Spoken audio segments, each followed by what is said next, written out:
Abramos a Bíblia no Evangelho segundo Marcos, capítulo 3. E leamos os versículos 13 e 14. Marcos 3, 13 e 14.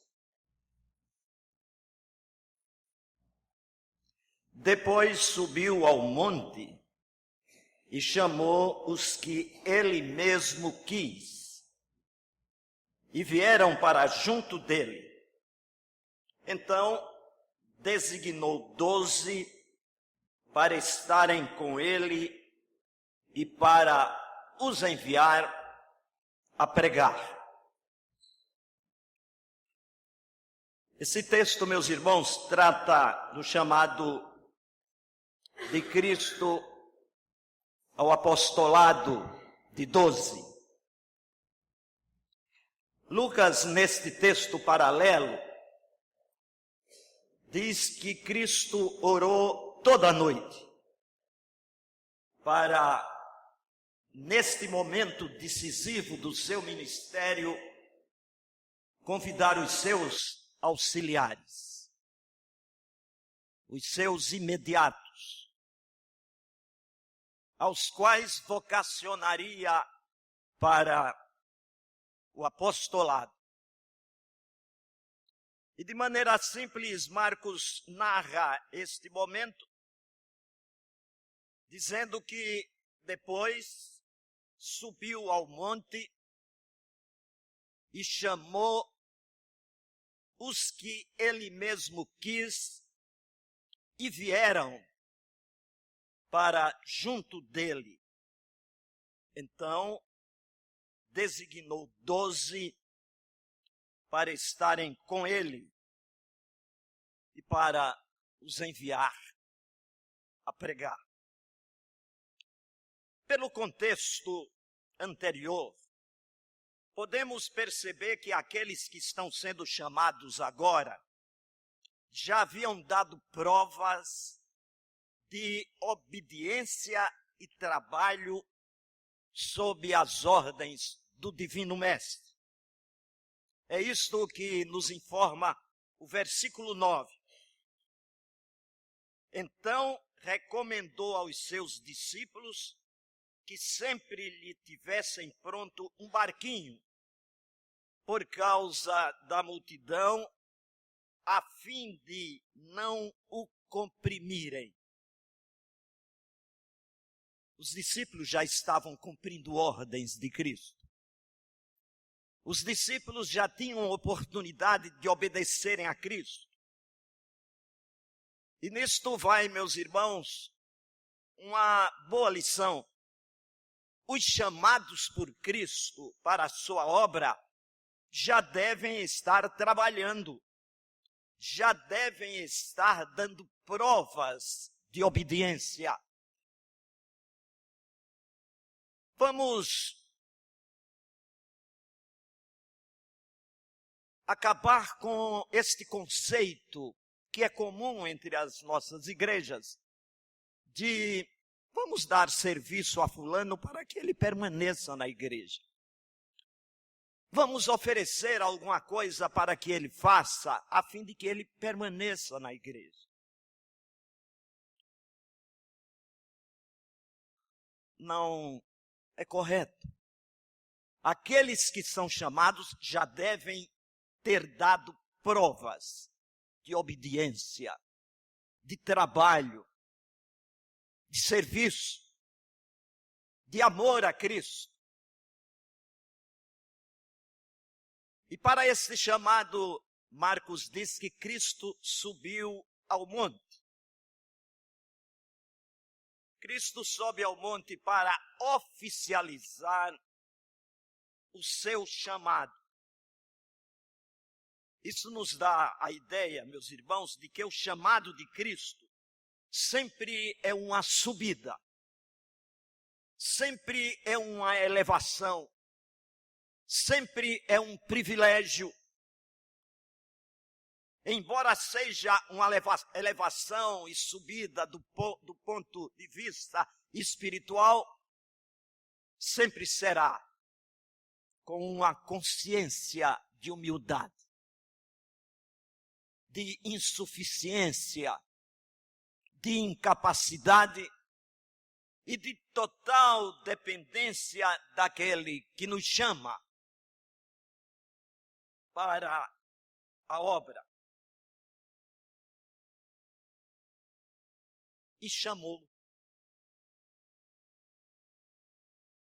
Depois subiu ao monte e chamou. Embora os discípulos, meus irmãos, já estivessem com Cristo, embora já tivessem obedecendo a Cristo, agora se dá o chamado. Quero me parecer que aqui se apresenta uma ideia de investidura, uma ideia de posse, de autorização final para o ministério. E chamou os que ele mesmo quis. É muito importante esta expressão de Marcos, porque é um chamado soberano. Cristo é o árbitro deste chamado. Este chamado não é fruto de campanha. Este chamado não é fruto de um oferecimento. Este chamado é sob o arbítrio e sob a vontade de Cristo. E chamou os que ele mesmo quis. A vontade é dele. É ele quem escolhe. É ele quem chama. E Paulo mostra esta soberania repetindo um texto do Velho Testamento, quando cita em Romanos as palavras do próprio Deus: amei a Jacó e aborreci Esaú. Ele é soberano na sua escolha. O arbítrio é dele. Apenas ouvimos, apenas somos atingidos, mas a vontade é de quem chama. Chamou aqueles a quem ele quis. Lá também estava Judas, o homem de Iscariotes, que o traiu. Também foi chamado. E continua Marcos dizendo: e vieram para junto dele. Meus irmãos, o chamado de Cristo é irresistível. Eles não têm outra coisa a fazer senão atender a este chamado. E vieram para junto de Cristo. E esta expressão, junto de Cristo, revela o ponto importante deste chamado. Não somos prioritariamente chamados para fazer algo. Não somos inicialmente chamados para executar alguma coisa. Somos chamados, primeiro, para estarmos junto de Cristo. Estar junto de Jesus é a parte importante deste chamado. Isto é mais importante do que o próprio chamado. Certamente Judas não permaneceu junto a Jesus. Se misturou com o sinédrio.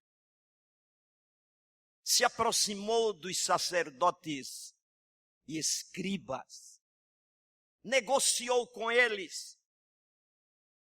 Enquanto Judas estava exercendo esta atividade traidora, estava longe de Cristo. Não estava junto dele. Isso é muito importante, meus irmãos, para quem é chamado. Estar junto a Cristo. Porque junto a Cristo, as nossas forças são rejuvenescidas. Porque junto a Cristo, a sua influência benéfica haverá de nos entusiasmar para a obra. Porque junto a Cristo estaremos aprendendo dele, para com sabedoria exercermos a nossa função, o nosso cargo, o nosso ministério.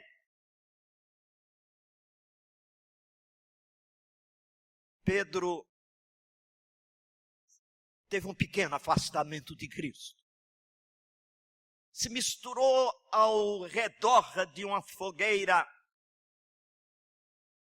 com ímpios e correu sérios riscos, porque não permaneceu junto a Jesus. Mas foi reabilitado por Cristo e permaneceu o resto da sua vida junto a Jesus. E chamou os que ele mesmo quis e vieram para junto dele. Como é salutar, meus irmãos, para aqueles que são chamados, o estarem junto a Cristo. Porque ele é a fonte da sabedoria. Ele é a fonte de nossas forças. Sem ele nada somos, sem ele nada podemos fazer. E é tão importante estar junto a Cristo quanto o chamado. Porque o chamado se perde se não estivermos junto a Cristo. E diz Marcos, e então designou 12 para estarem com ele. Eu acho interessante a progressão de aproximação de Cristo que Marcos traz na sua informação evangélica. E então designou 12 para estarem com ele. Isto é um passo a mais na comunhão e na identificação com Cristo. Isto é um passo a mais para que tenhamos mais o calor de Cristo, mais a presença de Cristo, para a realização da sua obra.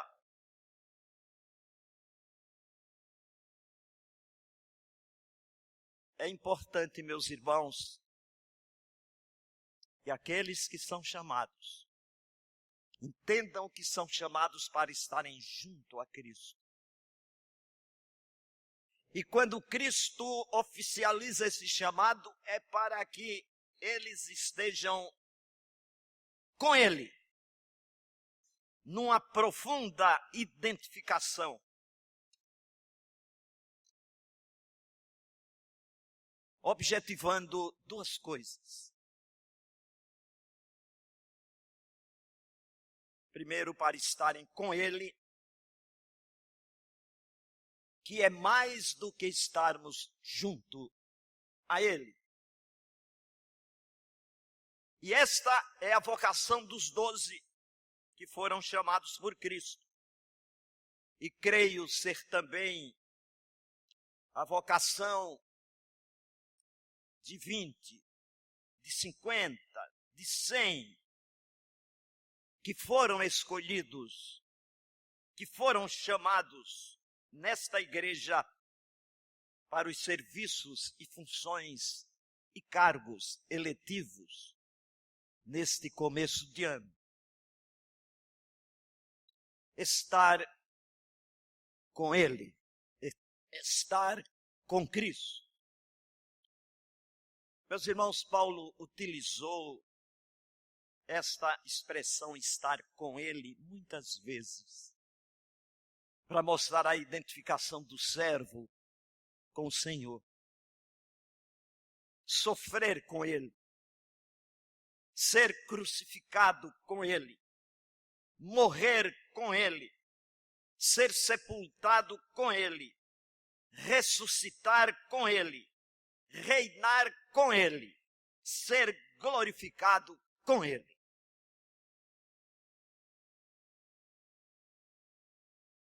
Esta é a companhia indispensável para o servidor.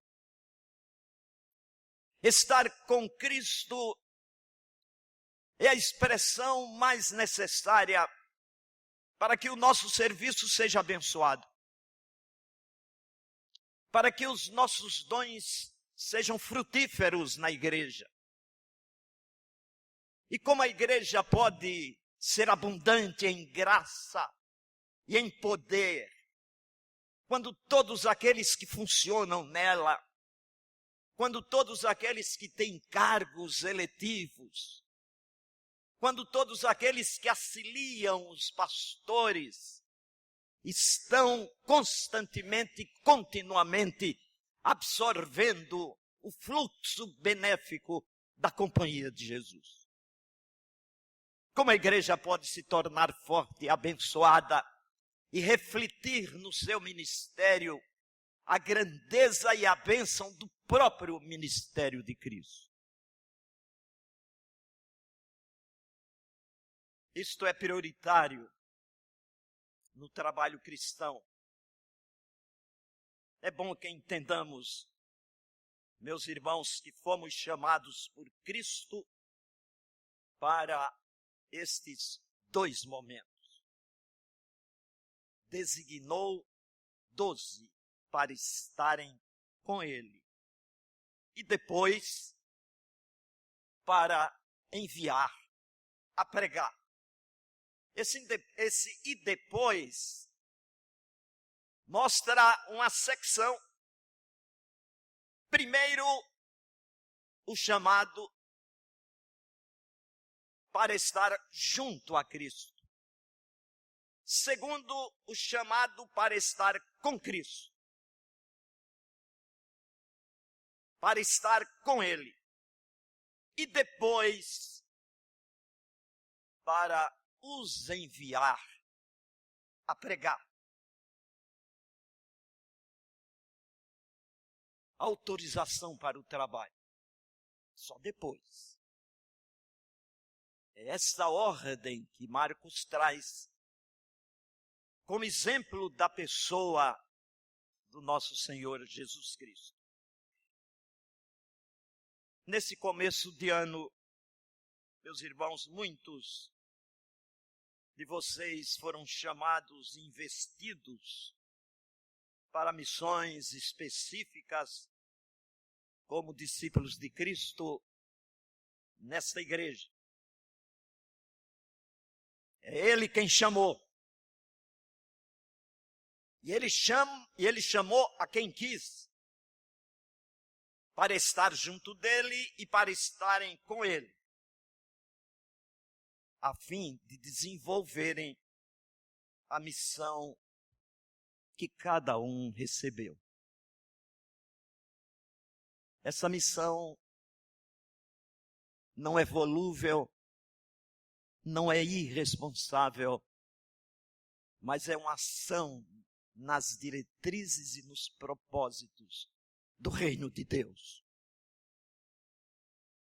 Você que foi chamado para um cargo, para uma função ou ministério nesta comunidade em 2016, saiba que antes de exercer este ministério, esta função, este cargo, você foi chamado para estar junto a Cristo. Você foi chamado para estar com Cristo. E que depois você pode pegar no arado, você pode pegar nos instrumentos e nas mãos de Cristo exercer o seu ministério, o seu apostolado, como aconteceu com os 12. Então você será enviado a trabalhar, será enviado a pregar, será enviado a servir. E a sua pregação, o seu serviço, refletirá a sua comunhão com Cristo. Porque há trabalho para você realizar. Como diz o hino, há trabalho certo para ti, cristão, que demanda toda a tua devoção. Vem alegre, pois, a Cristo obedecer, pois só tu, ó crente, o poderás fazer.